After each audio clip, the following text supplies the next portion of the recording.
Beleza. Já começa. Boa noite, estamos ao vivo. Tudo bem, Boa gente? noite. Estou aí com o Charlie do canal Homo Sapiens. Opa, Vamos ver quem já está aí. Francisco, Motoqueiro Taludas. Fantasma, Rato Bros. Lucas Emerick, boa noite, gente. Charlie vai contar para a gente hoje as experiências dele, as aventuras, inclusive na Antártida. Um assunto bastante interessante, muito legal. Como é que começou, então, essa. Até o pessoal vai chegando, né? Eles demoram para receber a notificação, Uhum. mas como é que começou essa sua trajetória no mar? Conta isso para gente. Eu tenho um encantamento pelo mar desde criança, porque eu assistia Jacques Cousteau na televisão, né? Eu e muita gente da minha geração, mais velha. A galera mais nova, muita gente não sabe, né? Quem foi Jacques Cousteau, não sabe quem foi quem é a Mirklink, né? Eu fui com o tempo aprendendo quando eu dava as palestras, assim, de descobrir que a galerinha mais nova não sabia, eu passava até a perguntar: quem é que nunca ouviu falar da Amir Klink? Era tudo a galera mais jovem. Assim. E, enfim, então com esse encantamento eu comecei a mergulhar com 14 anos e ali eu vi, assim, na piscina ainda respirando com o equipamento de mergulho na piscina, no curso, eu falei, cara, é isso, eu preciso fazer isso da vida. Então fui galgando, né? Comecei já a trabalhar ainda bem cedo, com 19 anos eu trabalhava já em operação de mergulho e, e fui criando esse sonho, né? Fui fazer biologia, então atraído pelo mar, eu queria trabalhar no mar, queria trabalhar com as coisas do mar e dali até vir então finalmente um plano mirabolante de fazer uma volta ao mundo, né, de veleiro um dia, quem sabe, foi um pulo. E aí isso ficou fermentando na minha cabeça muitos anos, até que finalmente eu tive a oportunidade. Eu entrei de cabeça em 2011 na navegação mesmo, né? Falei, cara, vou estudar o máximo que eu puder e dedicar todo o tempo que eu podia, eu dedicava a aprender, a navegar e tal. E comecei sem ter dinheiro, sem conhecer ninguém, na represa Guarapiranga, em São Paulo, até fazer a minha primeira tentativa de ir para a Antártica, que já era um sonho de criança também ir para a Antártica. E fui me batendo na porta nos veleiros ali que fazem navegações para a Antártica, que são veleiros que eu falo brincando que são a prova de bala, né? São os tanques de guerra, assim. E na primeira vez não deu, mas aí fui engendrando, fui conhecendo as pessoas, tive a oportunidade até de conversar meia dúzia de palavras com a Amir Klink, lá em Ushuaia, de visitar o barco dele e tal. Até que finalmente eu fui convidado para ir para a Antártica como tripulante, como marinheiro, né? E me dei bem com o capitão, deu tudo certo, apesar das minhas dúvidas, dos meus anseios, né? Será que eu vou conseguir? Porque a gente, né, no Brasil está acostumado com sol, com praia, com assim, vem um gringo europeu para cá, frita no sol, no calor, fica tudo queimado, zoado, né? E a gente lida bem com esse ambiente, mas no frio, esse mesmo cara que fica zoado é você que fica zoado e o cara fica de boa, sabe assim? Então cada um está acostumado com o seu ambiente. Então eu falei, pô, né, será que eu vou lidar bem com esse ambiente frio e tal? Enfim, fui comprando os equipamentos que eu precisava, as roupas, e fui descobrindo tudo. Na hora que me chamaram, eu estava pronto já, sabe? Eu tinha já comprado tudo que precisava, de frio, de tal, e construindo o meu conhecimento. E dali até ter meu barco foi mais um pulinho que foi o incentivo do cara que tinha sido meu capitão, que falou, cara, vai lá, você tem que entrar de cabeça aí e levanta esse dinheiro aí, cara. Você não tem dinheiro, arruma o dinheiro e vai para frente. E aí eu acabei achando aí alguns amigos que toparam me emprestar o dinheiro para comprar esse barco que eu tenho, que foi meu primeiro barco na vida, que é um barco enorme de expedições. E a história é longa também, de todo o aprendizado, o batismo de fogo necessário para a coisa andar. Mas, de linhas gerais, é isso. E você foi com o capitão holandês, foi a primeira vez que você foi para a Antártida? Exato. Que O foi nome dele é com Henk. Henk Borsma. Borsman. Boros. E ele é um cara super experiente, né? Na época eu nem sabia se ele era ou não era bom. Se, as pessoas falam, e aí, você vai com esse cara, você nem conhece? Eu falei, eu nem conheço, eu vou com ele, vou com quem for. Quem me chamar para ir para a Antártica, eu vou. Depois eu vou descobrir se a pessoa é boa o bastante ou não, né? E por acaso o cara é um dos mais experientes de todos os tempos, assim, de Antártica. Então, para mim foi um privilégio, uma sorte, assim, né, de ter esse contato. E é fácil ir para a Antártida ou é muito difícil? Cara, assim, para você ir como tripulante, você tem que meio que dar uma sorte, assim, né? Ou você conhece bem as pessoas de alguém, de algum barco, para conseguir uma oportunidade, né? Ou você vai galgando, galgando e vai mostrando que você está afim, porque para todo mundo que foi até lá, né, que navega até lá, a vida não foi simples e fácil e tal. Então, muita eu no começo, eu vou para a Antártica, me leva, eu cozinho e eu limpo o chão, né? Aí a galera, o capitão falava assim, eu também, tipo, o que você vai me oferecer, né? Eu também cozinho e limpo o chão. Então, no início é meio um oba-oba, assim, mas conseguir ir de verdade, tem um certo filtro aí, né? De falar, cara, enquanto você não ralar de verdade aí, não tem conversa, né?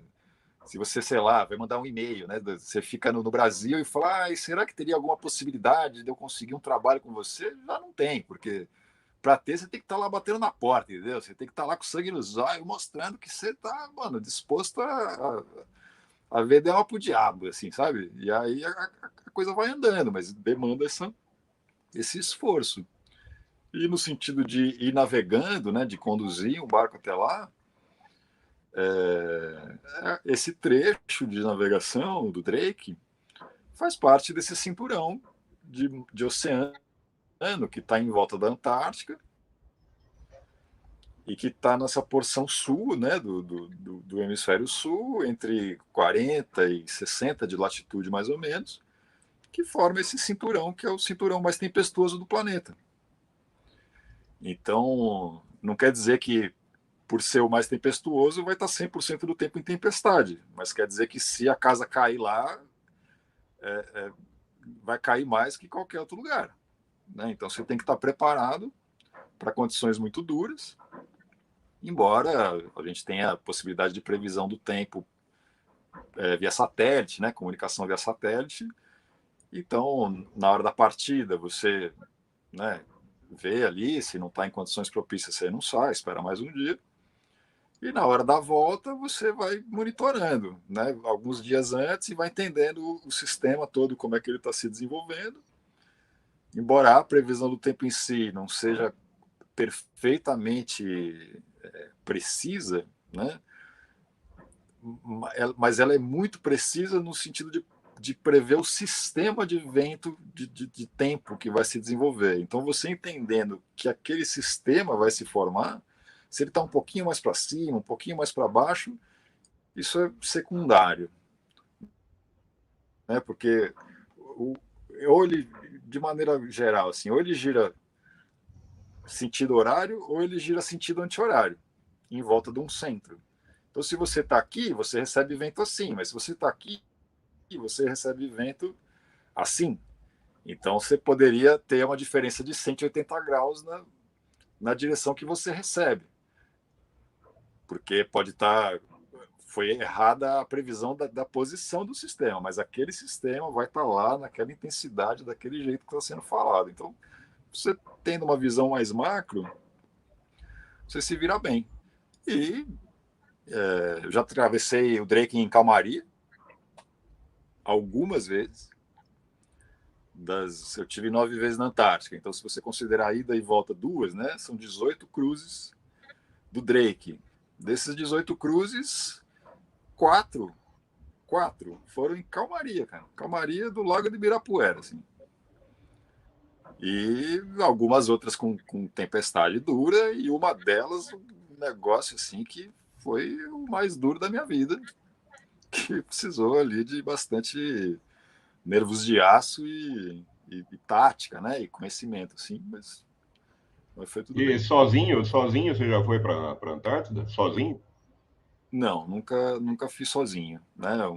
Esse barco, embora seja possível navegar solo, eu já naveguei esse barco solo, mas ele não foi feito para isso.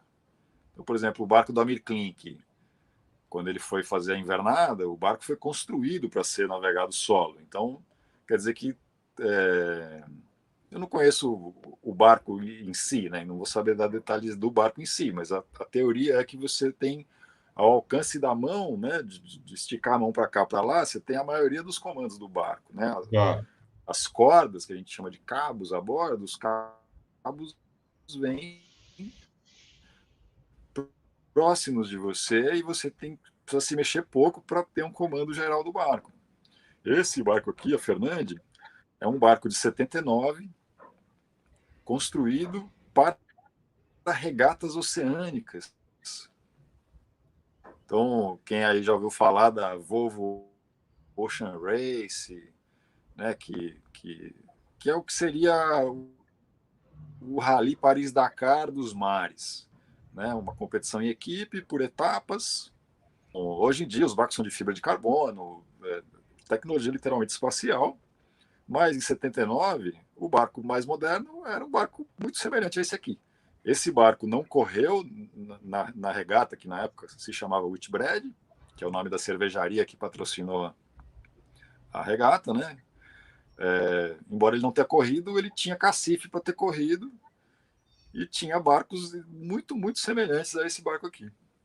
Só que é feito para ter um monte de gente a bordo, 12, 15 pessoas a bordo, né? Cada um numa posição, gente super experiente. Então, aqui sozinho, você corre para um lado, volta para o outro e vai, né, fazer uma manobra sozinho, né, é uma coisa mais trabalhosa, mas é possível de fazer. Mas, assim, ir para a Antártica requer uma atenção grande, né? Chega um momento, quando está ali se aproximando mesmo, começa a ter presença de iceberg, gelo, então a gente monta um sistema de turno de gelo, então em, quando está chegando, ainda assim, estamos próximo, mas não tanto, é uma tensão mais redobrada ao gelo, e chega uma hora, a partir de uma certa latitude, olhos na estrada. O tempo inteiro olhos na estrada, daí sempre tem que ter alguém lá fora olhando a estrada, sabe? ah. Porque pedaços de gelo do tamanho de um carro não pega no radar. E ele fica isso aqui para fora d'água, Tá. né? Só que se você se chocar contra isso, você não vai afundar, mas pode causar uma avaria, né? Um amassado no barco, uma coisa indesejada. Então, tem essa atenção redobrada. Eu, para a Antártica, eu fui. O mínimo que eu fui até hoje foram 12 pessoas. Tá. 12 pessoas com você. Então, é, E então você é viu bom porque divide, né? qual é a dificuldade de Pergunta, fala. você entrar no continente lá? Você não foi só na península, você esteve em outras partes do continente. Não, eu tive, até hoje, só tive na Península. Se você E, olhar, ah, se você olhar o mapa mundi, pensar no Google Earth, né? Olhar a Antártica no centro, olhar o polo, olhando para o polo do sul, a Península Antártica é um rabicho que aponta na direção da América do Sul e a América do Sul aponta na direção do rabicho, né? Da península. Então, o lado esquerdo da península, o lado oeste da península, é o lado mais quente, onde tem mais vida, onde, enfim, onde é a beleza ali, né? A gente vai para lá para primordialmente desfrutar daquele ambiente, olhar o que tem e tal. Então, é nessa região que a gente fica, que a gente costuma, eu e a gente, digo, né, a grande maioria dos barcos, que inclusive o Amir Klink também permaneceu nessa mesma região quando ele invernou. há algum problema lugares que você não pode ir lá, turismo que você não pode fazer em determinado ponto, na Antártida em geral? Se Tem, você quiser, você pega seu veleiro e tem umas contorna. áreas que eles chamam de áreas aspas. Tem áreas localizadas na costa que são determinadas para estudo científico ou que são, sei lá, colônias especiais de pinguim ou de foca, do que quer que seja, de reprodução, e tem uma galera estudando isso, um grupo. Então, eles determinam, entre os grupos de pesquisa, as áreas chamadas ASPAS, que, para ser sincero, não me lembro a sigla, o que significa, mas são áreas especialmente restritas, né? Então ali Ah, você não pode ir, mas isso é divulgado de antemão, você não vai, né, respeita o pessoal, ambiente ali. Antônio Rios perguntou se tem algum pinguim armado lá que não deixa chegar perto. Então, É, não porque a gente encontramos, ouve não, nunca muito isso. encontramos. A Antártida é cheia de conspirações, né? Não, você não pode ir, se for, não pode passar de determinado paralelo. Se passar, não pode chegar na costa. Chegar na costa, não pode entrar. Se entrar, não pode ir mais além. É mais ou menos isso que a gente ouve, que a Antártida seria um continente proibido. Na verdade, a borda de uma terra que não existe, que é a terra física. Aliás, Charlie, a gente estava conversando outro dia e você disse que tinha comentários para fazer a respeito disso. Já é bom deixar claro esse negócio. Você tem ideias a esse respeito? Por que a Terra não seria plana na sua concepção, no seu modo de ver, da experiência que você tem como navegador, inclusive, né?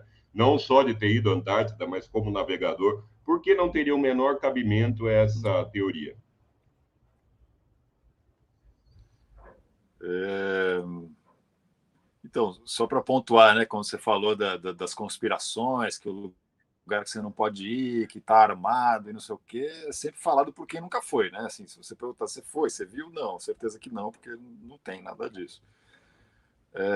Mas assim, essa questão da Terra esférica versus a Terra plana, as pessoas às vezes me perguntam, né, por ser navegador e tal, o que eu vi? Né, de ver, eu na verdade não vi nada, eu não posso corroborar com o que eu vi, porque o que eu vejo é um horizonte plano. Né? O que eu vejo é um horizonte plano. Então, assim, não é à toa que há 3.000 anos atrás todo mundo acreditava que a Terra fosse plana. E eu, ao me deslocar, continuo vendo um horizonte plano, assim como todo mundo. Então, com base no que eu vi, eu não posso comprovar absolutamente nada. Acontece que quando a gente começa a navegar, você começa a estudar meteorologia, começa a estudar os fenômenos, é, sei lá, furacões, sistemas de baixa pressão, frente fria e tal. E aí uma das coisas que você se depara, que é trivial, é que no hemisfério sul, um sistema de alta pressão, quer dizer, o ar sopra de um centro para fora, o ar, né? Esse sistema, ele gira em sentido anti-horário no hemisfério sul, mas gira em sentido horário no hemisfério norte. E um sistema de Tá? baixa pressão, quer dizer, o ar converge para um centro. Né? Isso aí tem uma rotação inversa. No hemisfério sul, ele gira ao inverso da alta pressão. Então, no sul gira horário e no norte anti-horário. Por que ele gira? Por conta de um efeito chamado Coriolis, que tem Sim. a ver com a rotação da Terra. Se a Terra não rotacionasse, esse efeito não existiria. E esse efeito, ele fica cada vez mais forte quanto mais próximo do polo a gente chega, devido à diferença de diâmetro da Terra conforme você se desloca. Cadê meu globinho aqui? Ia ser mais fácil de mostrar. Mas vamos imaginar aqui, ó, eu tenho a Terra aqui, o Equador está aqui, né? Suponha que está o Equador aqui. Então, a diferença de diâmetro da Terra, se eu estou no Equador e eu me desloco 5, né, nesse ponto de 5 graus, é uma merreca menor o diâmetro do que a 0 graus que é no Equador. Então a diferença é mínima quando eu ando 5 graus. Mas se eu estou lá muito próximo do polo, digamos que eu estou a 85 graus de latitude e vou me deslocar para 90, que é o polo exatamente, a diferença de diâmetro de rotação da Terra é de 0 para alguma coisa, quer dizer. 2 é o dobro que 1, mas 1 é infinitas vezes maior que 0. Então, quanto mais próximo do quanto mais próximo do polo eu chego, maior é o efeito de Coriolis. Tá.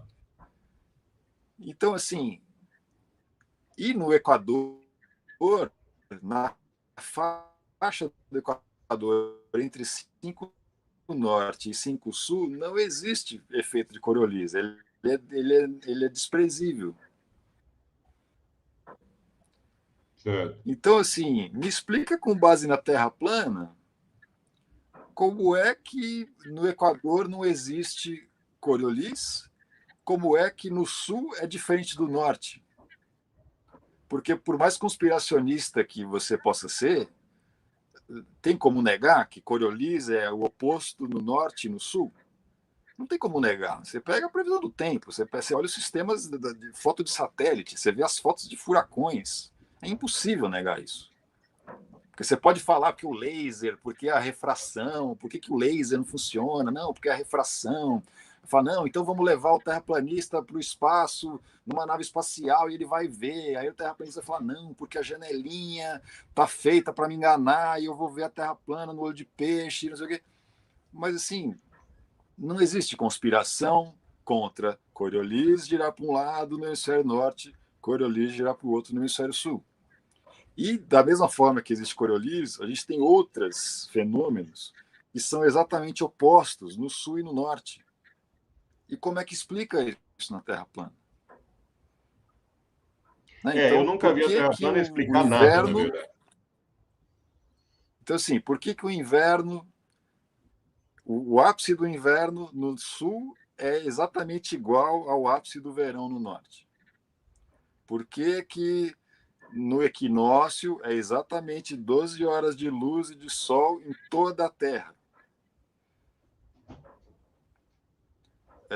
O modelo da Terra plana não explica isso. Não tem como explicar isso. Não, E, de forma alguma. os fenômenos climáticos são semelhantes, as faixas de vento são semelhantes.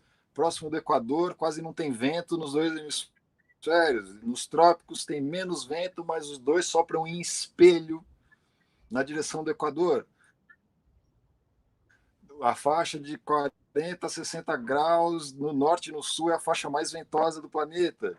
Enfim, o frio, os glaciares, as florestas tropicais, os desertos, uma série de espelhamentos, né? A quantidade de horas de luz e sombra a 60 graus de latitude sul no inverno é igual à quantidade de luz e noite nos 60 graus de latitude no outro hemisfério, mas 6 meses depois. Quer dizer, esse, para mim, é o espelhamento, cara. É assim, a Terra, o modelo da Terra plana, boa sorte para me explicar isso daí. Boa sorte para me Você diz explicar isso daí. a simetria, essa simetria que existe de clima, desse tipo de coisa, entre os dois hemisférios. Exato. Então, todas essas simetrias que é impossível negar, não tem como negar. Isso, não tem como conspirar e falar que é mentira. Me explica, no seu modelo Terra plana, como é que isso acontece. Mano, não vai conseguir. Não tem como, não existe outra forma. E outra, né? O modelinho terra esférica, eu tenho até um vídeo que eu fiz no Homo sapiens, né? Falando Sim, sim. de astronomia tal. Nunca foi minha intenção falar de Terra plana, mas eu com uma laranja, que é a esfera, uma lanterna, eu explico tudo isso aí, cara. Né? Enfim, qualquer pessoa, mas está explicado com uma lanterna, que é o Sol, a laranja que é esférica, trópico, círculo polar, enfim, esse espelhamento todo, as oposições, né? Os climas e tudo mais. Então, Charlie, esquece. tá travando um pouco. Não sei se você sair e entrar de novo, melhora. Tá travando bastante a imagem aqui pra gente. É mesmo? O som, pelo menos, continua ou o som O trava som, o também? som não, o som tá ótimo, o som tá ótimo. A O imagem som que tá tá melhor? travando. O Quer Charlie tentar tá sair e num voltar? porto. Ele tá num porto ali e ele encostou no porto ali para fazer a live com a gente. Então, Não sei se você entrar e sair de novo vai melhorar, que está travando para o pessoal mesmo. Experimenta. Vou tentar aqui então. É só sair e voltar com o Tenta. link, né? Do mesmo Enquanto jeito. isso, eu agradeço aqui ao Vou pessoal. tentar aqui, vamos ver.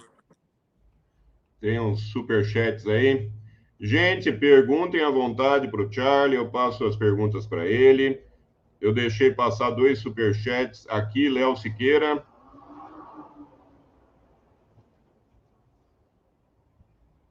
Foi para a Antártida com o holandês voador. Eu vou perguntar para o Charlie. E a outra do Léo Siqueira também. Se tiver golpe de Estado, você vira um pirata. Agradeço ao Léo Siqueira pelo superchat. O Charlie, então, ele vai entrar de novo para conversar com a gente. Ele está num porto, gente. Então, nem sempre a transmissão é boa, né?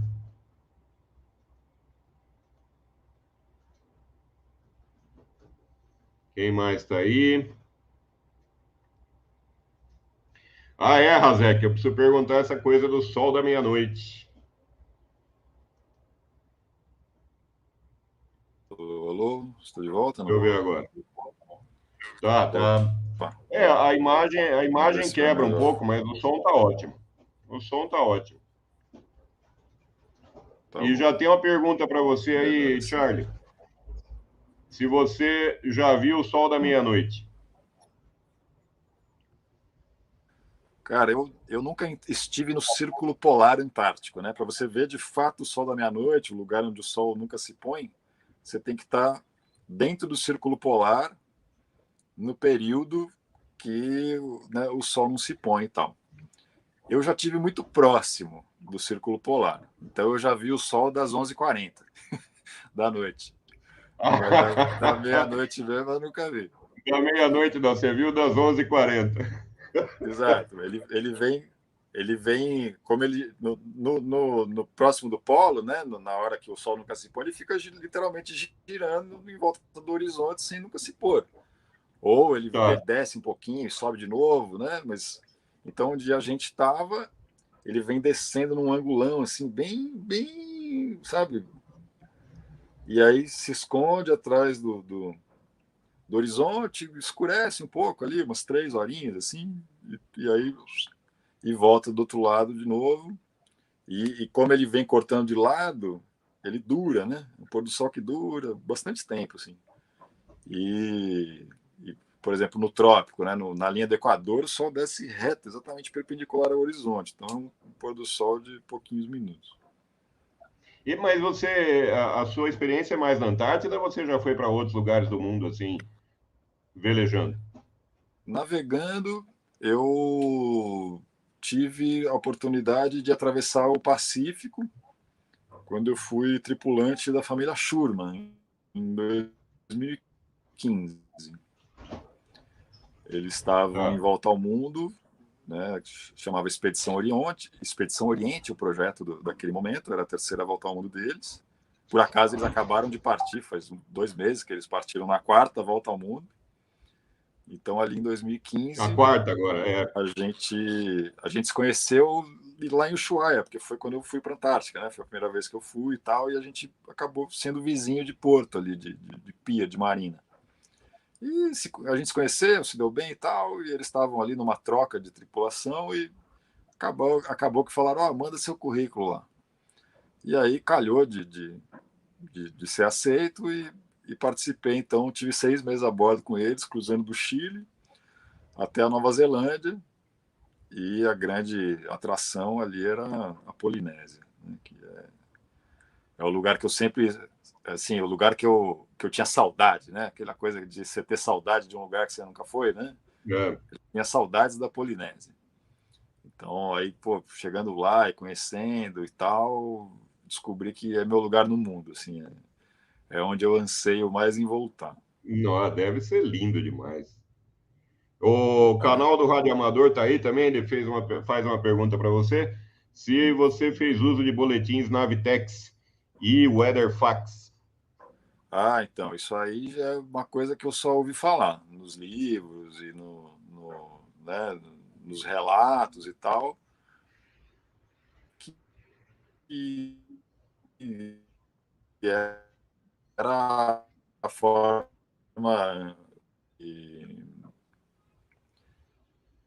que você ele imprime ali, né? Você conecta o rádio na impressora e ele imprime informações para você.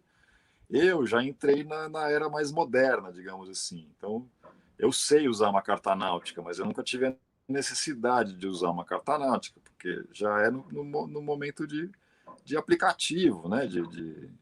Assim, Tá. os equipamentos náuticos sempre foram muito caros, o GPS, o tal do chart plotter, né? Que é a tela que mostra a carta eletrônica.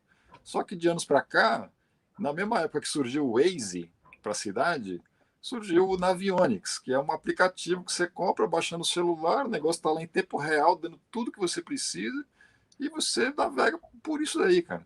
Então, assim, eu sei navegar por carta porque eu estudei e porque é um bom backup, mas não precisa, né? Eu nunca vi, assim, pra você ter uma ideia, só conheço uma pessoa, só vi uma pessoa navegar por carta, que é o ex-dono desse barco, que ele Ah, se aposentou antes de ter aplicativo, essas coisas todas, e ele navegava por sextante mesmo, por tal, e eu naveguei com ele, aprendi com ele a usar a carta náutica. Mas fora ele, eu nunca mais vi desses últimos 10 anos, quando eu entrei, já não existe esse papo de carta náutica. E Navtex, Weatherfax, eu sei de ouvir falar. então, agradeço ao canal do Rádio Amador pelo superchat, pela pergunta. Deixa eu ver se tem mais alguma pergunta para você, Charlie. Ah, você já mergulhou na Antártida? Você já Nunca fez mergulho mergulhei. lá? Não? Então, eu tenho vontade de fazer, mas nunca fiz. Eu tenho o equipamento para mergulhar, roupa seca, né? Que quando você mergulha em águas quentes ou não tão frias, você usa a chamada roupa úmida, quer dizer, que é uma roupa que fica bem colada no seu corpo, que permite que a água entre, mas aquela água fica presa ali, ela, como está bem justa, ela acaba sendo aquecida pelo seu corpo e essa camada, essa filme de água ali é o que te protege. Quando você mergulha em água muito fria, você usa o que se chama de roupa seca. Então, é uma roupa que tem uma vedação de fato aqui no pulso, uma vedação de fato aqui no pescoço. A bota, você enfia o pé, ela é um macacão inteiriço, assim, que o pé entra dentro de uma bota. E você usa roupa quente, literalmente por baixo. Tem umas roupas secas que já são grossas, de uma espuma, né, do neoprene, e tem outras que é uma lona só, que é essa que eu tenho. Então você usa um macacãozão mesmo, grosso, assim, super. Parece que você tá com uns edredom vestido, assim, sabe? Vira um teletano, Ah. veste a roupa seca por cima. A roupa seca simplesmente não deixa a água entrar, mas ela não te aquece em absolutamente nada. O que te Tá. aquece é essa camada interna. Porém, se você mergulhar com uma roupa seca numa água quente, no trópico, água 20 e poucos graus, 25, 28, né, que é algo super quente, aí você morre de calor. Mas ainda não Mas, tive essa oportunidade. e você já viu. Sua formação é biólogo, você é biólogo. E você costuma fazer algum tipo de pesquisa quando vai para esses lugares? É, recolher alguma amostra, mandar para alguma universidade? Você tem algum link assim com pesquisa ou só a parte da navegação?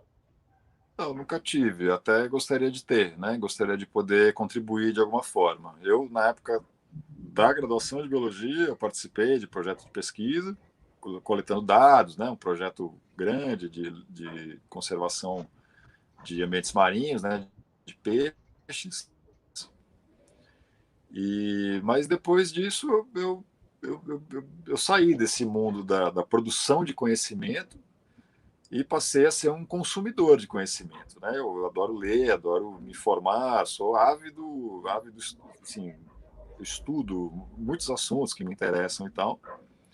E mais recentemente tenho me posicionado como um divulgador, digamos assim, até o canal Homo Sapiens. nasceu desse estilo de divulgação científica, de falar de ciência, mas falando de navegação, né? Então, tenho aí enveredado por esse caminho de ser um divulgador de conhecimento, um explicador, e espero no futuro poder ter parceria, poder ter contribuir, né, com coleta de dados e tal, com gente que use isso para alguma produção de conhecimento relevante. E lá na Antártida você conseguiu chegar perto de pinguim? Que tipo de vida lá você encontrou? Orca tem ali no mar? Eu vi fotos suas que tinha foca, tinha pinguim, orca. Você consegue ver facilmente isso? Facilmente. A Antártica é assim, eu falo brincando, né, que assim é ridículo. É ridículo de abundante, de proximidade, de intocado, de como você consegue ter contato com essa natureza. Então, assim, pinguim, você vê literalmente centenas ou milhares todos os dias. Todos os dias. Baleia jubarte, praticamente todos os dias você vê 20, 30, 40 baleias. Elas chegam próximas do barco, muitas vezes estão lá longe, você vê elas, né, forrageando, comendo crio. A gente uma vez chegou a ver aquela coisa que elas vão soltando bolha, fazem uma cortina de bolha em volta do crio e vem subindo, né, baleia com aquela bocarrona aberta assim, comendo. Sim. Outros momentos elas se aproximam mesmo do barco, às vezes vem um ou outro indivíduo com curiosidade que fica olhando para você, assim, sabe? E você entra numa sinergia ali, né, com os bichos, assim. Foca, sempre vê muita foca, elas ficam mais no cantinho delas, e você então vai aprendendo a, a entender qual é o espaço que o bicho precisa, de distância de você, para não se sentir incomodado com a sua presença. Então é sempre uma questão de muito respeito, né? De contemplação. Curioso que a gente escuta histórias, né, de anos atrás, 15, 20 anos atrás, que era normal. Ia um grupo lá para a Antártica, achava lá a foca bebê, metia o remo na cabeça dela, virava o bife do jantar, era normal. Pegava ovo de pinguim, fazia omelete, era normal. Né? E aí, com o tempo, veio vindo essa consciência, né? De contemplação. Quando eu comecei a mergulhar, que eu era moleque, 14 anos, era normal. Pegava ouriço, saia quebrando com faca para despedaçar o ouriço e vinha os peixes comer os miolos do que está dentro do ouriço. O nego pegava pão e ficava dando para os peixes embaixo d'água, que achava bonito, sabe? Enfim, ficava quebrando as coisas, arrancando pedaços de coral para levar embora. Isso era normal. Algum tempo depois, alguns anos depois, passou a ser proibido mergulhar de luva em muitos lugares do mundo, que é para inibir que as pessoas fiquem tocando nas Entendi. coisas. Passou a ser proibido mergulhar de faca, para ninguém pegar a faca e ficar futucando nada. Ai, mas eu me sinto mais seguro. Meu, fica tranquilo, você não vai precisar de faca. Não, mas se vier uma rede, se eu ficar preso numa rede assim, não vai acontecer. Então, eu falo isso porque eu trabalhei como profissional do mergulho na Laje de Santos, lá no litoral de São Paulo, em Fernando de Noronha, trabalhei também no Egito, no Mar Vermelho, e assim, não vai ficar preso em rede nenhuma. Então, foi mudando, né? Então, cada vez mais a gente vai se conscientizando que você está num ambiente que não é o seu, você tem que, então, provocar o mínimo de impacto possível e você vai contemplar, e ponto. Né? E essa contemplação, cara, é uma coisa mais maravilhosa. Tipos diferentes de bicho, os pinguins ali, você vai em dezembro, estão pondo os ovos, estão começando a sair os primeiros filhotes. Você volta em janeiro, Já a maioria dos ninhais ali é filhotinho para todo lado. Você volta em fevereiro, os filhotes já estão meio grandão, assim, meio com uma carinha de adulto, um ou outro já está com a carinha de adulto, mas você sabe que eles são meio bobos, assim, mesmo que ele tem pelugem, penagem, sei lá, a pena, né, de adulto, ele ainda é um bobão, assim, cabação, tropeça e tal, e você sabe, né, que eles estão ali ainda aprendendo, assim, cara, é um desmundo. A Antártica é uma coisa assim que... E é o último lugar intocado do planeta, né? É o último lugar que não tem cidade, que não tem fábrica, que não tem hotel, que não tem... Por enquanto, né? Eu tenho uma visão meio pessimista, assim. Eu acho que não vai demorar muitas décadas até liberarem mineração, até a coisa sair de O controle. Razek faz uma pergunta aqui, se você pode relatar sobre a proibição do uso de armas na Antártida, se você já viu alguém armado lá ou soube de militares armados. Ah, eu não sei se tem proibição de armas, eu não sei bem se esse é o termo. Tem o Né? protocolo, né, da Antártida, falando sobre a A proibição. Antártica é designada como um lugar de atividades pacíficas. Então, a Antártica é para atividades pacíficas, ciência, né, produção de conhecimento e turismo. Então, tem bases Sim, militares lá na Antártica. Chile, Argentina, né, tem bases militares. E, enfim, é possível visitar, eles recebem, tem navios, né? Tem navio da Marinha brasileira circulando lá, tem sim, navio da sim. Marinha Argentina, chilena, tem navio inglês, tem uma galera ali que circula, mas pacífico. Ninguém ali não é terra de ninguém. Houve uma tentativa há décadas atrás da Inglaterra falar que a Antártica é minha, a Austrália falar que a Antártica é minha, o Chile não é meu, não, eu peguei primeiro, até que veio o tal do Tratado Antártico, O tratado, que sim.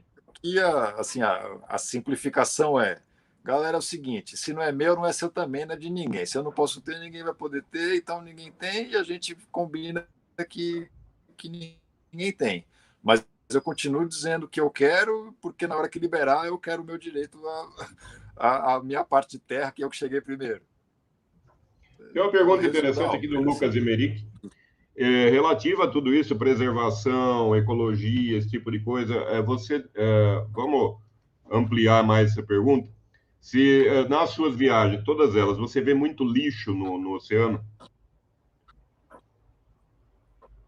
Não vejo, não vejo. No oceano, não. Você vê nas praias, né? Tudo que é praia do mundo inteiro, seja na Polinésia, o lugar mais remoto, ermo, tem plástico, tem rede de pesca, tem pote de margarina, tem tubo de plástico de sei lá do que, de óleo, de barco de pesca, tem alguma coisa plástica, tem ali. Né? Até na Antártica, às vezes a gente acaba vendo alguma coisa que vem derivando, sei lá, a gente às vezes encontra as defensas, né, que são umas boias assim para quando você amarra o barco contra o pier, né, uma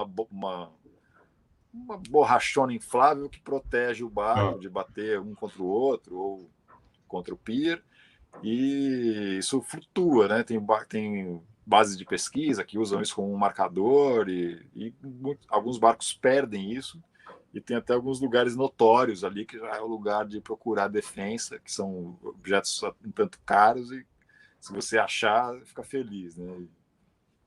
E recupera. Mas ver lixo em si, nunca vi. Quando a gente atravessou o Pacífico, também não vimos algo assim especificamente de lixo no mar. Depois que eu não estava mais com a família Schurman, eles estiveram numa ilha do Pacífico, se não me engano, do Índico, não lembro mais, que viram muito lixo e que foi aquilo que acabou dando a motivação para eles agora terem essa nova pegada dessa outra expedição com relação a chamar atenção para a saúde dos oceanos, né? Chama Voz dos Oceanos, esse projeto deles. Mas o que eu testemunho do mar, assim, da degradação do mar, é a ausência de peixe, né? De conversar com o pescador, de saber que pode conversar. Onde você for falar com o pescador, pergunta. E aí, como é que é? Como é que tá a pesca? Tá cada vez mais difícil? Não vai ter um que vai falar que tá mais fácil. com alguma exceção de algum lugar ali na Bahia que a galera montou uma área de reserva extrativista com controle, manejo, que controlaram o lugar ali, que é a área que é como se fosse a galinha dos ovos de ouro, né? Que a partir dessa área preservada ela pode recolonizar com organismos outros ambientes. Sem esse controle, pode apostar, pode perguntar para qualquer pescador em qualquer lugar do mundo, não vai ter um que não vai falar que está piorando, que está diminuindo, que está mais difícil. Então é um testemunho indireto da minha parte, assim, dos problemas. Deixa eu ver se tem mais alguma pergunta interessante aqui. Vamos ver. Parabéns pelos 7.000 inscritos. Muito obrigado. E agradeço muito, Príncipe. Gente, se inscrevendo todo mundo lá no canal do Charlie também, Homo sapiens. O Razek já pôs aí 2, 3 vezes o link para o canal Homo sapiens. Tem muita coisa interessante lá, sobre navegação, inclusive. Muita coisa. Eu vi um vídeo de você ensinando a fazer nó. Tem muita coisa bacana lá. Agradeço a presença de todos. Deixa eu ver se tem mais perguntas do pessoal. E aqui. Estão perguntando onde você está agora. Quais são os próximos passos agora? O que você vai fazer? Já tem alguma expedição marcada? Por enquanto não tem, assim, ainda está obscuro, né? Como é que vai se dar essa retomada das navegações? É uma felicidade ver que com a pandemia, a evolução de vacina, que a coisa está reduzindo, a gente no Brasil, né, tá com os casos melhorando muito, mas eu acho que eu como biólogo, né, e que acompanho aí de perto, não entendo do assunto, mas acompanho quem entende, que a pandemia está melhor, mas assim, a gente não está muito longe de descambar, de achar que está tudo bem e a coisa começar a piorar outra vez. Não no mesmo Sim, nível, por conta de vacina e tal, mas eu acho que agora ainda é um momento de cautela. Eu, na minha cabeça, é como se fosse sei lá, quando você está com uma infecção bacteriana e você vai tomar antibiótico. Você tem que tomar, sei lá, 10 dias o antibiótico. No quinto dia, sarou, você não vê mais nada. Você não vê a pereba que você estava mais. Mas se é, você parar de tomar, vai voltar. tem que Então você tomar tem que todos os tomar até o cuidados. final o diabo do antibiótico. Então, a visão que eu tenho da pandemia é essa, que embora esteja tudo bem, a gente ainda tem que segurar ali, ainda tem que, Sim, né, tem um tempo. máscara, distanciamento, para deixar mesmo, matar mesmo, sabe? Né, no sentido figurado, Sim, comparando, fazendo uma analogia ao antibiótico. Então, por enquanto, ainda não me sinto seguro de estar navegando para lugares remotos com gente que vem de tudo que é lugar do mundo, de cruzando aeroporto. Na é hora que verdade. Tem, retomar né, mesmo, no seu a caso, gente vai tem isso, ter, esse contato com muita gente do mundo todo, né? No seu a caso, tem gente vai muito ter isso. E uma você tem. recaidinha de novo, É, né? Pode apostar que vai ter recaída na hora que reabrir aeroportos e a galera começar a circular. A gente já está ouvindo que na Inglaterra, que a galera relaxou e não precisa mais máscara, não precisa mais nada, que está aumentando o caso de novo, e já estão começando a restringir de novo. Então a gente vai ficar nessa. Então eu por enquanto estou ali cauteloso e falando, cara, nesse momento eu ainda não. Eu estou só esperançoso, mas ainda não estou de é verdade uma época de muito fazendo. cuidado ainda. E Ainda não estou o Tiago fazendo nenhum Bonito tipo de pergunta aqui plano. para você, Charlie, se você está sabendo de ataques de orcas a veleiros. Então, isso aí começou no ano passado, aproximadamente um ano atrás. O grupo de estudo de cetáceos lá da Península Ibérica, que estava lidando com essa questão desses incidentes com as orcas, publicou uma coletiva de imprensa explicando o que tinha de dados naquele momento dos barcos que tinham sofrido os incidentes, o tamanho, por quanto tempo, o que aconteceu, em que momento que parecia que as orcas perdiam o interesse em interagir, né? Então, isso é chamado de interação para diferenciar, porque o ataque é como se fosse uma coisa intencionalmente má, né? E os bichos estão lá, enfim, vivendo. Então é meio evita-se usar esse termo ataque, né? E acaba se usando interação ou incidente, eu acho mais adequado. Então, naquele momento, era o que se sabia, assim. E eu, inclusive, até tenho um vídeo que eu gravei do Homo sapiens falando desses dados, né? Deixando bem claro ali o que tinha sido falado. Aí, esse ano, no verão europeu, da Península Ibérica, voltaram a ter novos incidentes em maior quantidade. Então, uma galera aí um pouco assustada, teve até uns 3 ou 4 barcos brasileiros que sofreram com incidentes com orca, mas ainda não encontrei dados novos, assim, dados objetivamente que explicam em maior detalhe. Eu até procurei contato com esse grupo de estudo lá, porque eu tenho interesse, né, pela navegação e para poder também divulgar, para ajudar a difundir esse conhecimento, mas ainda não achei algo novo. Assim, tem lá o site deles que explica as perguntas frequentes e as recomendações, mas eu tenho para mim que aquilo está um pouco desatualizado e que não condiz com os novos dados que já estão disponíveis e que poderia ser usado para um entendimento maior. Então, eu estou aí buscando contato, buscando informações e pretendo, uma vez que eu entenda melhor e tenha uma visão mais geral, né, algo de novidade para falar, pretendo aí gravar um conteúdo novo com atualização. Com a Fernandes, você não teve nenhum problema com orca, baleia, de ser dessa interação, esse tipo de coisa? Não, nunca tive. É Agora, uma coisa exclusiva. Estou cortando. Das orcas é algo ah, exclusivo da Península Ibérica. É Portugal, Espanha e ali um pouco da França. Né? Se olhar o mapa ali, que estão todos ali muito próximos.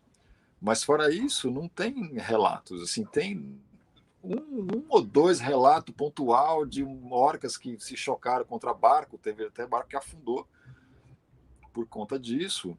Mas não houve ataque a pessoas. Né? As orcas deixaram a galera em paz.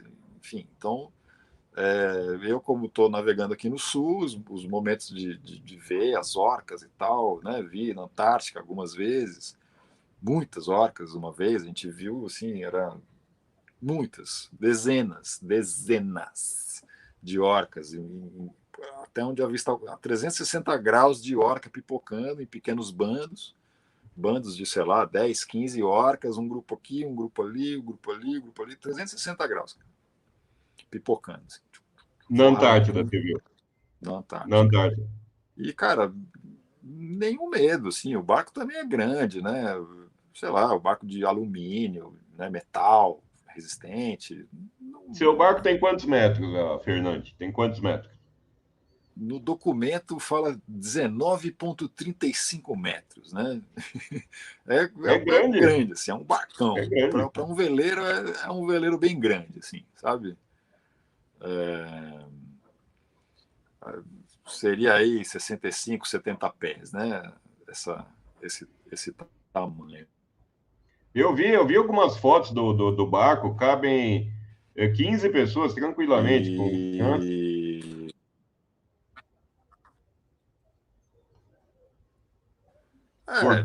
Deu uma fica meio. cortada. Apertadinho. Cabe, tem cama para isso, mas começa a dar uma interrompida no fluxo ali, assim, sabe? O ideal É, são 12 pessoas, aí a coisa fica mais tranquila. E às vezes eu navego, né? Eu já naveguei sozinho, em 2 pessoas, em 3 pessoas. Às vezes até estranho, assim, sabe? Ter tanto barco só para mim, assim, enquanto tá navegando. É uma coisa que eu ainda não estou muito acostumado. Né? mas deve ser uma delícia. Deve ser muito gostoso. Eu nunca tive essa experiência, né, de pegar veleiro, por exemplo. Já andei de barco várias vezes, mas de veleiro assim, não. Não. Deixa eu ver, tem uma pergunta aqui do Carlos Lima, prazer em vê-lo. Se você já viu auroras. Nunca vi. Então, às vezes que eu fui para a Antártica era no verão.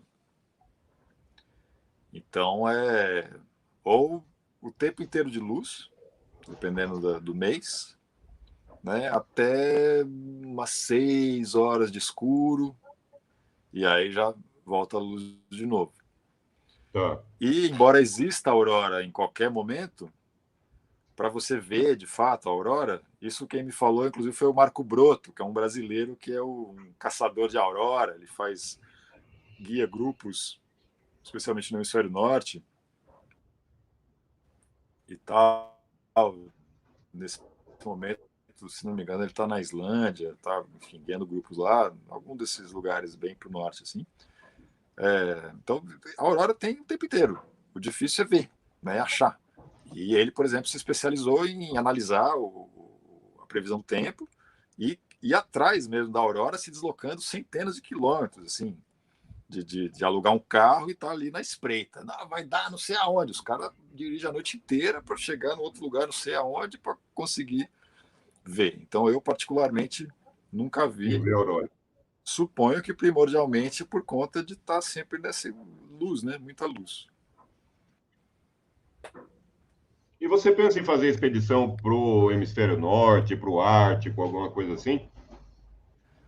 Eu gostaria, né? Assim, o que me motiva, até hoje me move, que é um sonho que eu estou trabalhando diariamente para em algum momento conseguir realizar, é, eu quero ver o mundo embaixo d'água, né? A natureza como um todo me encanta. Eu já fui para a montanha, para a floresta, para Pantanal, Amazônia, me toca. O que me toca é botar minha máscara, meu equipamento de mergulho, minhas nadadeiras, pular dentro da água, me sentir flutuando naquele ambiente e olhar aquela maravilha, assim, sabe? E o que me atrai mais que tudo, embora eu queira mergulhar na Antártica, eu quero, enfim, mergulhar e ver essas belezas todas, o que mais me toca são os mares tropicais, são os recifes de coral. São as águas cristalinas, absolutamente cristalinas, forrada de coral colorido para tudo que é lado, de peixinho colorido para tudo que é lado, tubarão, moreia, raia, enfim, né, baleia. É isso que me toca, é isso que me move. Então,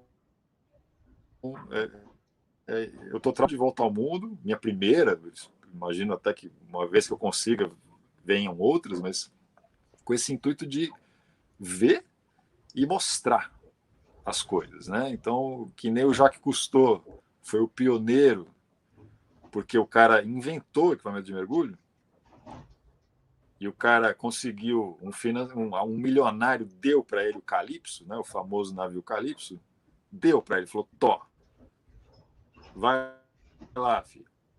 Tem uma condição para eu dar esse barco para você. Você nunca mais me procure."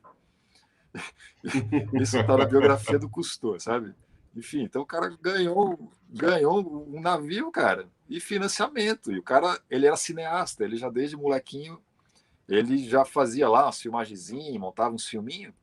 E o cara se ligou, né, em mostrar o mundo subaquático, que era uma novidade, porque até ele inventar o equipamento de mergulho, o mergulho era feito por escafandro, quer dizer, um capacete com um Sim. tubo de ar que vem lá de cima e bota de chumbo, literalmente.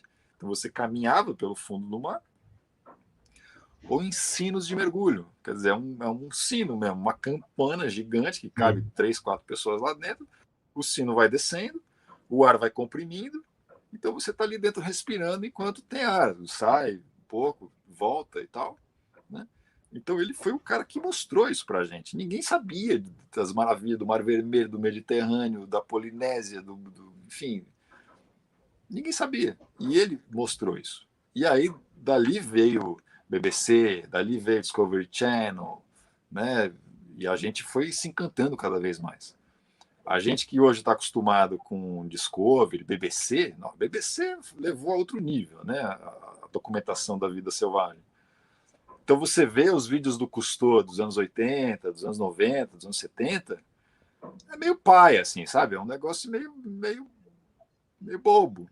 Mas porque a gente tem essa visão? Mas se a gente parar para pensar que aquilo era pioneiro, é de uma beleza. Sim. E assim como eu, existe uma geração de gente influenciada por esse cara. Né? Quando eu entrei na biologia, um monte de gente que entrou na biologia também queria ser Jacques Cousteau. No mundo, bicho, tem um monte de gente desse jeito, de diversas idades. Então, eu quero mostrar também isso. Eu quero ir mergulhar, eu quero ir ver, mas eu quero mostrar. Então, essa é a minha missão. Assim, é o que eu busco fazer. E o fazer o canal Homo Sapiens é um embriãozinho, assim, uma sementinha que eu estou plantando, estou brincando de aprender, de ser apresentador, estou brincando de fazer um roteiro, estou brincando de contar uma história, contar um conteúdo de uma forma interessante. Estou brincando, estou me descobrindo, estou estudando, estou, sabe, estudando edição, documentação, storytelling, didática, enfim, porque eu espero num futuro médio, né? Médio próximo, tá ali, em vez de estar com a camerinha, o celularzinho, que nem eu estou aqui me filmando e falando, tem uma equipe, tá ali no mar e apresentando a baleia, apresentando, sabe? E passando esse encantamento que eu sinto para que outras pessoas possam sentir. Eu acho que é dessa forma que a gente vai sensibilizar as pessoas para ter uma nova mentalidade de preservação, sabe, de mudança climática, problemas gerais ambientais, né? Ah, sobre isso, Charlie, tem uma pergunta aqui para você do Marcelo Fidelis sobre os raios ultravioleta. Que o Amir Klink já declarou que acha os raios ultravioleta o maior perigo hoje na Antártida. Você tem alguma informação sobre isso? Então, eu não posso falar nada a respeito, porque eu fui para a Antártica, né, algumas vezes no período de 5 anos para cá. Então, por eu ir lá uma vez, eu não posso falar para você, o sol está queimando mais do que o quê? Mais do que amanhã, mais do que ontem, mais como? Então, o que o Amir fala do UV é que quando ele foi no início, ele ficava sem camisa, tudo bem, não queimava muito, e que hoje em dia, menos exposição queima mais, né? Então, Tá. quando a gente fala de mudanças, isso tem que sempre vir acompanhado de uma série histórica, de um acompanhamento sistemático, anual, sei lá, por X período de tempo, né, que unidade de tempo seja, para daí comparar. Então, tem gente também que pergunta do aquecimento global, se eu vejo o gelo derreter na Antártica. Né? Então, assim, o que eu vou dizer? Tem mais gelo, tem menos gelo do que quando? Eu posso comparar com o ano passado e o retrasado. Se eu vou 5 anos, é bem difícil, porque tem anos que são tão diferentes. Sabe, tem um ano que o inverno é pesado e congela a porra toda, e aí demora para descongelar, e tem ano que o inverno não pega legal e já está descongelado desde o começo. Tá. Então eu tenho que ter cuidado para falar sobre isso, e posso só falar do que eu vivi, que é nesses 5 anos que eu fui,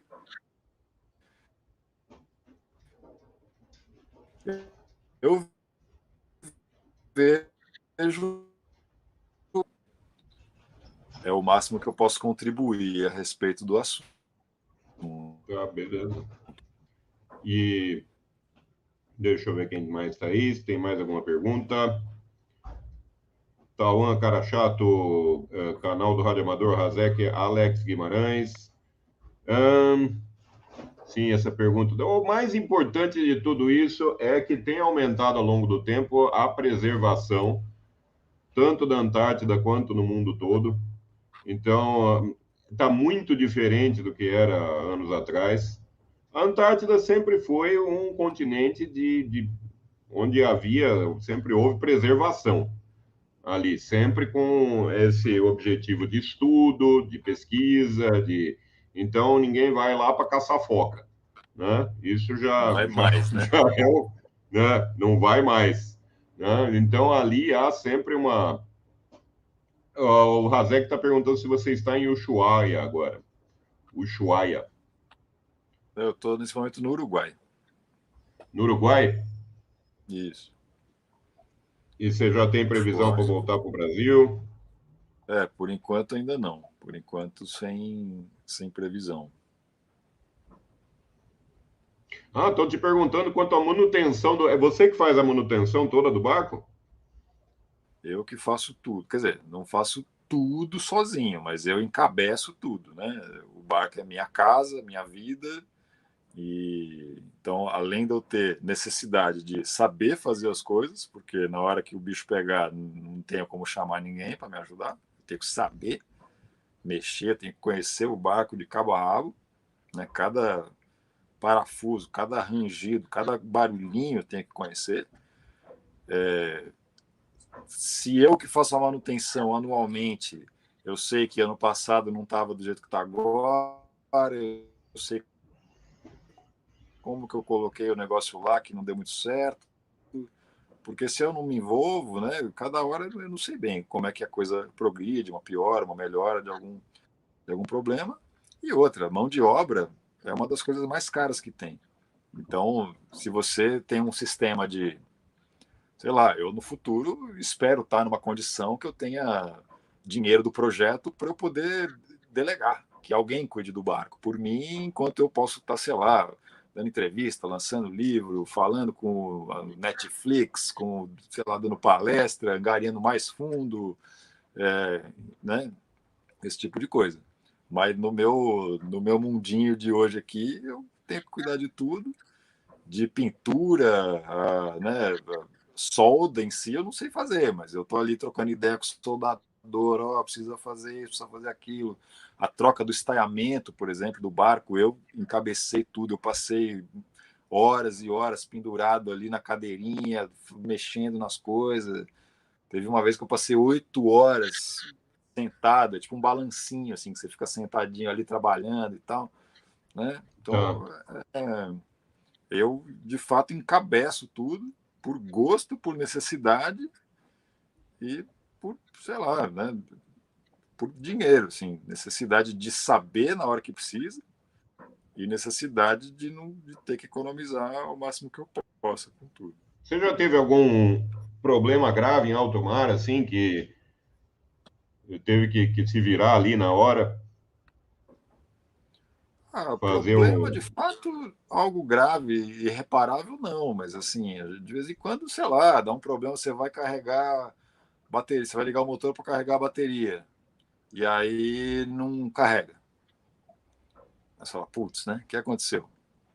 Então, se eu estou no porto, eu tenho todo o tempo do mundo, mas se eu estou no meio do mau tempo e eu preciso ligar os negócios, porque eu preciso manter a luz ligada, o piloto automático ligado, a coisa funcionando, né, as luzes, os carregamentos de dispositivos, tudo funcionando, eu preciso parar tudo que eu estou fazendo e me dedicar exclusivamente àquilo. Eu já uma vez identifiquei um problema no motor que tinha um vazamentinho de água e num mau tempo na Antártica, cara. Voltando, saindo, indo embora da Antártica, um frio desgramado. Eu passei 8 horas ajoelhado de frente para o motor, trabalhando numa peça que estava abaixo do nível do piso, quer dizer, as costas vai para o vinagre e Vai. tudo balançando e tendo que encaixar a peça, botando parafuso com precisão, encaixando. E você tem que fazer. E deu 8 horas de trabalho, eu não aguentava mais, ureta, assim, os joelhos doendo, as costas doendo, e eu ainda não tinha solucionado, eu estava já próximo. Eu falei, rapaz, eu preciso dormir 2 horas, porque senão não vou conseguir. Né? Eu preciso recuperar um pouquinho da minha lucidez aqui, da minha destreza, da minha. Né? Aí dormi 2 horinhas, despertador já levanta, fala, meu Deus, vamos embora de volta pro motor. E vai, aí mais 2 horas lá, resolvido. Então tem às vezes esses imprevistos, você fica ali, puta, o que aconteceu? Você tem que ser bom de investigação, né? E nisso esse treinamento da visão científica, né? De falar, tá, hipótese, né? Teste de hipótese. Então, sei lá, então os meus dados são aqui funciona, aqui não funciona. Se eu ligo aqui, vai, se não liga ali, não vai. Então tá, então vamos testar. Pode ser o fio, pode ser o interruptor, pode ser o dispositivo. O dispositivo, será que é? Aí eu puxo outro fio de não sei o que, conecto, o negócio funciona. Fala, bom, então não é, o dispositivo tá bom, então é a fiação. Fala, puta, mas aonde na fiação está o problema? Então você vai caçando, caçando, pode ser dessa ponta, pode ser da outra ponta. Aí uma hora, sei lá, você descobre, ou você não descobre, mas você puxa o fio lá, emenda e faz aquela merda funcionar, e depois, com mais tempo, você senta e resolve. Mas, E o né, pessoal está perguntando aqui como é gerada a eletricidade no seu no barco. É eu o tenho, eu tenho tem, um eólico, né, um gerador eólico, e tenho o alternador do motor. tá, Então, eu tenho planos de ter placa solar, mas ainda não instalei, porque ela requer uma estrutura que, que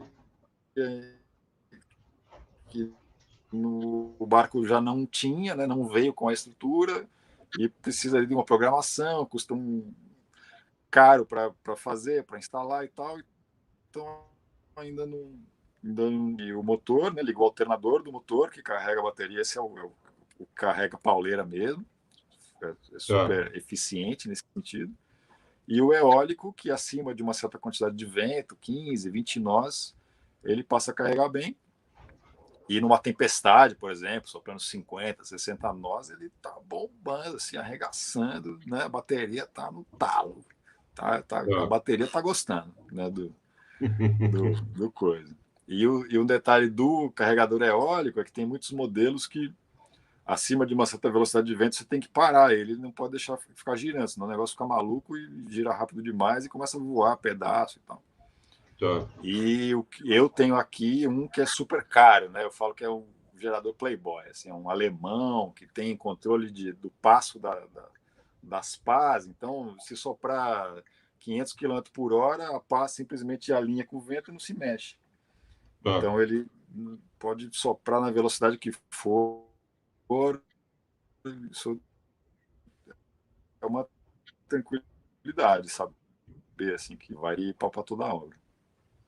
Beleza. E o Razek está perguntando aqui se existe alguma permissão para navegar na Antártida. Você precisa. Qual é a burocracia do negócio? Então, você tem esse tratado antártico, né, o tratado de não fazer merda. Vamos todo mundo não fazer merda na Antártida. Legal, Vamos legal. combinar. Então existem os signatários desse tratado. Se você é integrante de um país signatário, você então tem que pedir permissão para o seu país. Quer dizer, mentira. Se você tem ligação com algum país signatário, você tem que conseguir uma permissão. Mas eu posso ter a permissão do Brasil, mas eu posso também receber a permissão da Noruega. A Noruega pode falar, beleza, tá autorizado e tal, né? Mas eu preciso ter um norueguês a bordo, ou preciso ter alguma coisa a ver com a Noruega, para a Noruega falar, não, beleza, mas tem que ter, né?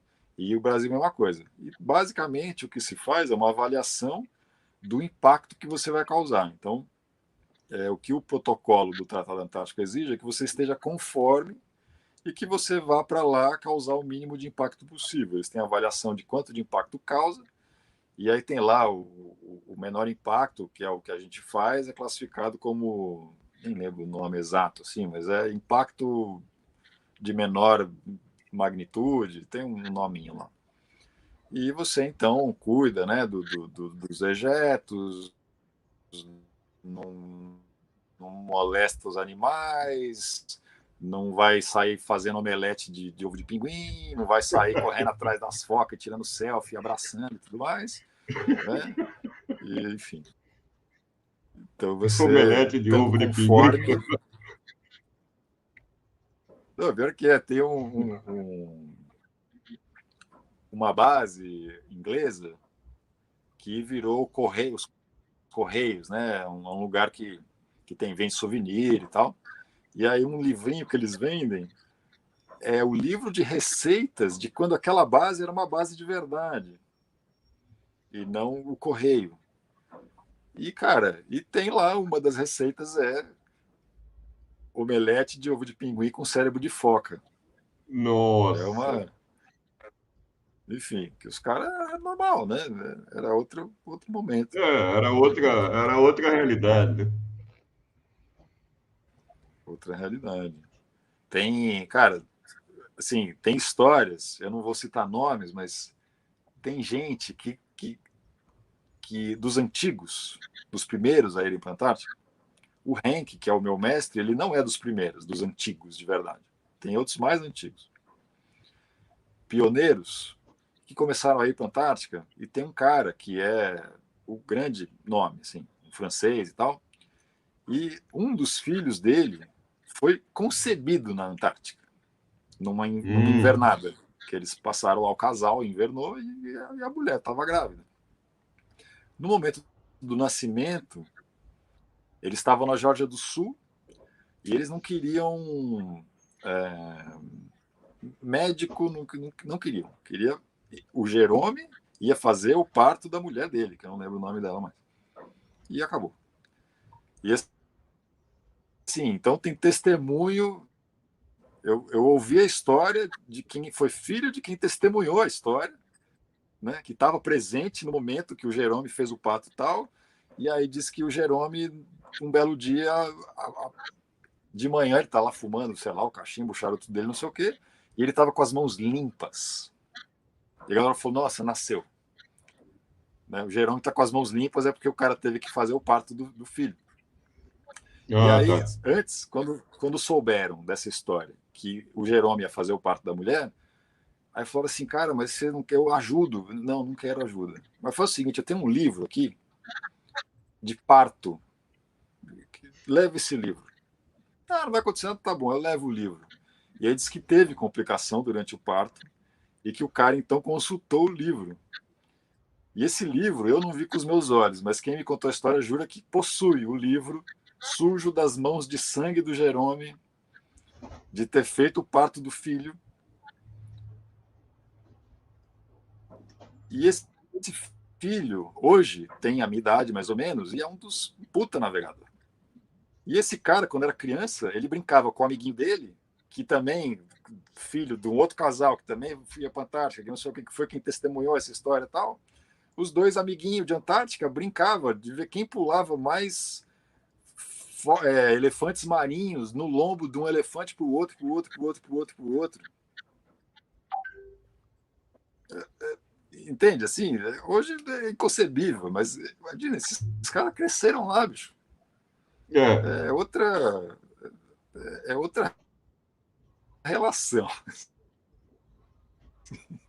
Então, são histórias que eu admiro, assim, né? Que eu tenho uma inveja assim, uma admiração, falo que demais que deve ter sido essa viver crescer no meio dos elefantes marinhos essa, é. essa.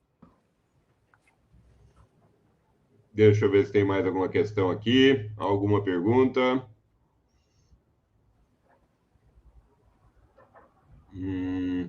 Da Fernande. A Fernande você comprou com a ajuda de amigos, né? O pessoal está perguntando Exato, aqui. exato. Sim, o Felipe Gonelli pergunta. Então, o Charlie comprou com a ajuda de amigos a Fernande. E faz quantos anos que você tem? Tá Faz com a cinco Fernande? anos. 5 anos? Faz quase exatamente 5 anos, né? Um pouquinho mais. Deu para viver bastante aí, para aprender bastante. E como o barco foi meu primeiro barco, né? Um barco enorme, primeira vez que eu comando um barco na vida. Então, foi bastante aprendizado aí. Deu para queimar bastante fígado, né? No começo, assim, de não ter tanta confiança, de se eu estava fazendo a coisa certa ou não e tal. Mas com o tempo você vai se acostumando, né? Uma tempestade hoje já é mais uma tempestade. Eu sei É. como é que ela vai crescer, como é que vai desenvolver, como é que o barco vai se comportar. Se ficar muito difícil, eu sei que eu vou fazer tal. Enfim, já, mas a primeira tempestade, sabe? Nossa, será que eu estou fazendo a coisa certa, né? Tudo que eu li, tudo que eu estudei, tudo que eu conversei com os capitães experientes e tal, agora é a hora de botar em prática, mas, né? Será que eu vou conseguir? Então, é uma história bem, sim, de um aprendizado intenso e obrigatório. Sua vida depende de tudo isso, né? Exato. E E a vida depende, e os meus planos, né, de conseguir emplacar os meus projetos e a minha volta ao mundo e tal, acho que também depende da minha história pregressa, de fazer a coisa funcionar, de entender, de ter a, a capacidade demonstrada de falar, ó, né, a minha ideia é essa, né, preciso de tanto de dinheiro e eu sou capaz de executar. Isso aqui que eu estou o dizendo que seu eu. projeto é dar a volta ao mundo, então. Seu próximo projeto é dar a volta ao mundo. O meu projeto de vida, desde 20 anos atrás, sempre foi o mesmo projeto. Eu, embora tenha tentado caminhos diferentes para chegar nisso, ele até hoje exatamente o mesmo, né? Que é conseguir dar a volta ao mundo, mergulhando primordialmente nesses paraísos tropicais de recifes de corais, de recifais, né, de coralinos, punhando o que está lá embaixo e documentando o que está lá embaixo e mostrando, trazendo esse encantamento para as pessoas. É uma dupla, é um ver e repassar. E você já tem o percurso que você vai fazer? Você já tem em mente? Por onde você vai para dar a volta ao mundo?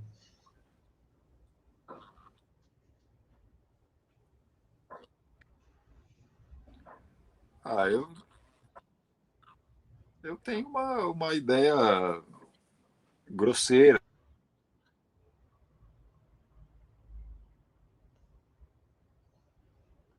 Caiu. assim, né, dos lugares. Ah, voltou. Estamos de volta. Tem Voltou. lugares que são notórios pela concentração enorme de cardumes de centenas de tubarões, como Galápagos, Cocos Island, que tem um Cocos na Costa Rica e um outro Cocos no Índico, ali mais próximo da Austrália. Tem a grande barreira de coral da Austrália, que se estende por 2.000 quilômetros e que está também se esvaindo. Teve alguns fenômenos de branqueamento de corais que acabou matando uma grande porcentagem dos corais da Grande Barreira da Austrália. Tem Abrolhos aqui no Brasil. A Polinésia é assim infinito né, de lugares para você ir, dá para ficar anos passando pela Polinésia. Mas tem uma regiãozinha da Polinésia que chama Tuamotus, que é um conjuntinho de ilhas num lugar ultra profundo do Oceano Pacífico. De 4.000 metros de profundidade saem uns dedos vulcânicos, assim, que vão até a superfície e se estendem 15 metros para fora da superfície, assim, tem uns coqueirinhos, assim, sabe? Tá. E essa região é uma região que não tem montanha, não tem rio, não tem da onde vir sedimento, é uma água extremamente cristalina, uma abundância de vida sem igual. Então eu tenho uma fixação assim por conhecer as Tuamotus, mas também quero conhecer o Alasca, também quero conhecer o Ártico, quero conhecer a Islândia, quero, sei lá, conhecer a Mongólia, quero ir por terra também, a China, o Japão, as Filipinas, enfim, Sumatra. Pô, cara, é muita coisa. Assim. Eu outro dia estava estudando, tem um livro que se chama Rotas de Volta ao Mundo. E ali que é um livro grossão assim, fiquei lendo tem um globão grande assim, e ficava ali lendo e olhando e vendo cada uma das rotas, os estreitos, os mares disso e daquilo. Puta, fiquei viajando assim. Então, é uma coisa genérica, né? Como ainda está um pouco, digamos assim, já conquistei muita coisa, mas ainda está um pouco distante esse momento. Eu ainda não, de fato, não me debrucei para montar alguma coisa concreta, mas isso está vindo. Beleza. O pessoal adorou a sua live. Eu acho que já conversamos bastante aqui com o Charlie. Ele mostrou para a gente bastante da vida dele também, muito interessante. O pessoal adorou mesmo. Muita gente tem inveja de fazer essas coisas, né? De navegar, de conhecer esses lugares fantásticos. É uma coisa incrível. Então, agradeço muito a presença do Charlie aqui no meu canal, dando esse depoimento de vida, principalmente de agora as coisas estão mais preservadas do que antes, né? Como você disse, é muito mais contemplação agora, e é lindo, a natureza é maravilhosa. Tem que aproveitar olhando mesmo e aprendendo com ela. Então, agradeço muito a presença de todos, agradeço a presença do Charlie. Se você quiser se despedir do pessoal, fique à vontade e a gente conversa mais um pouco em separado. Legal. Para mim foi um prazer receber o convite aí de fazer, né? A gente fazia um tempo que estava aí devendo, querendo resolver. Espero que de ter conseguido dar aí um gostinho de matar a curiosidade, né? Desse mundo que eu sempre fui encantado e sempre tive eu a curiosidade, que eu finalmente pude então testemunhar e estar presente e dividir isso, né? Para mim é um prazer, assim. Eu gosto muito de contar os causos, né? Caos não falta nunca. Então, agradeço muitíssimo a presença de todos. Um grande abraço. Até a próxima.